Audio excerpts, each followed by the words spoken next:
You know what's absolutely mind-blowing?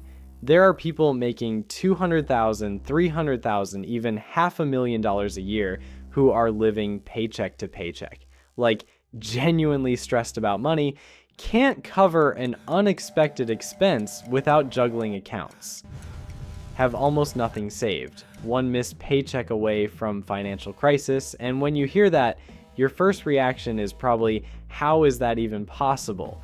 Because if you're making 50 or 60,000 and barely getting by, you assume that making 5 or 10 times that much would solve all your money problems. But here's the uncomfortable truth. High income doesn't fix broke behavior. It just makes broke behavior more expensive. My name is Chris, and I spend way too much time thinking about money, human psychology, and why some people seem to glide through financial challenges while others are constantly stressed about their bank account balance. And what I've realized is that the person making 300,000 and living paycheck to paycheck is making the exact same fundamental mistakes as the person making 40,000 and living paycheck to paycheck. The numbers are just bigger, and by the end of this, you're going to see exactly why high earners still stay broke and why income is never the solution to a spending problem. Let's start with the most obvious reason, and honestly, this is the one that explains almost everything: lifestyle inflation on steroids.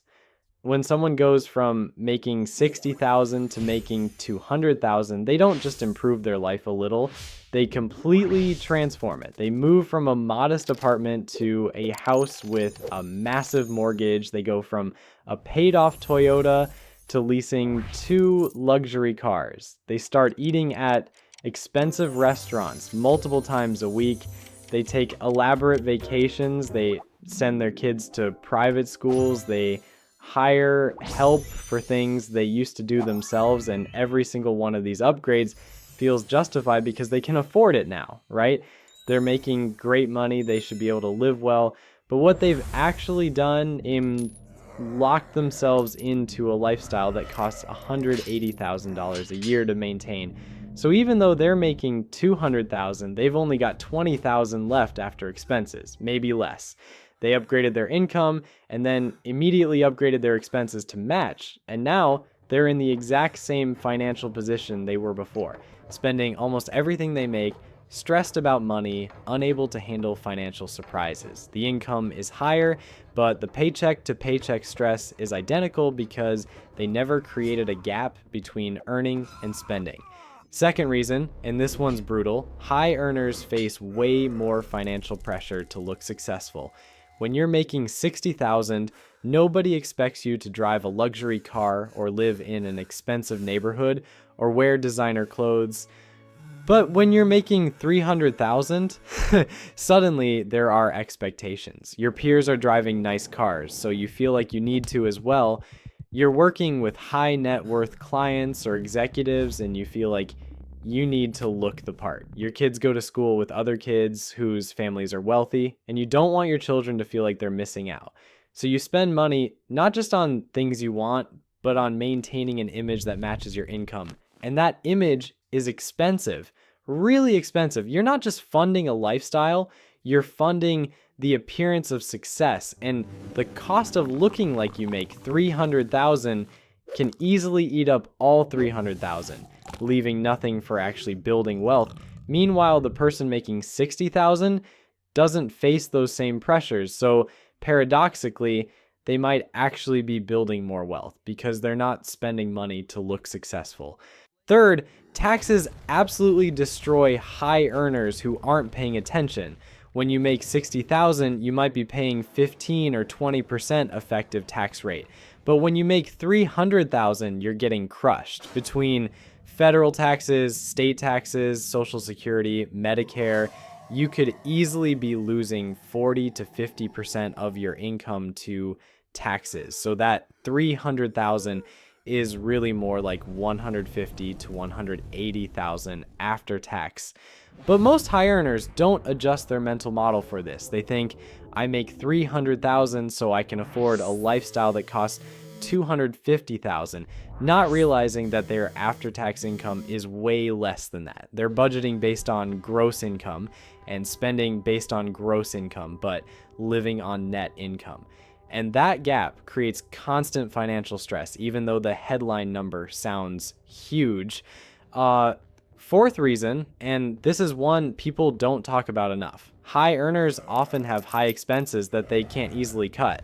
When you're making $60,000 and living paycheck to paycheck, your expenses are mostly discretionary. You could cut back if you had to, but when you're making $300,000, you've often locked yourself into expensive commitments. You've got $1 million mortgage that costs $7,000 or $8,000 a month. You've got private school tuition that's $30,000 or $40,000 per kid per year. You've got 2 car leases that are $1,500 combined. You've got property taxes, insurance, home maintenance, all scaled to your expensive house. And these aren't things you can just cut next month if money gets tight. You're trapped by your own lifestyle decisions. So even though you're making great money, you have almost no flexibility. You need every dollar of that $300,000 just to maintain what you've built. And if anything changes, if you lose your job, if your income drops, if an emergency happens, you're in immediate crisis because your baseline expenses are so astronomically high. Fifth, high earners often have the illusion of wealth without actual wealth. They look wealthy. They live in nice houses, drive nice cars, take nice vacations. From the outside, they seem rich.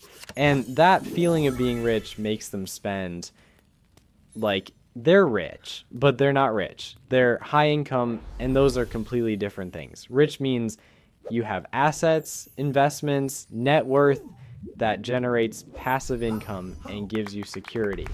High income just means your paycheck is big, and if that paycheck stops, everything falls apart because there's no wealth underneath it.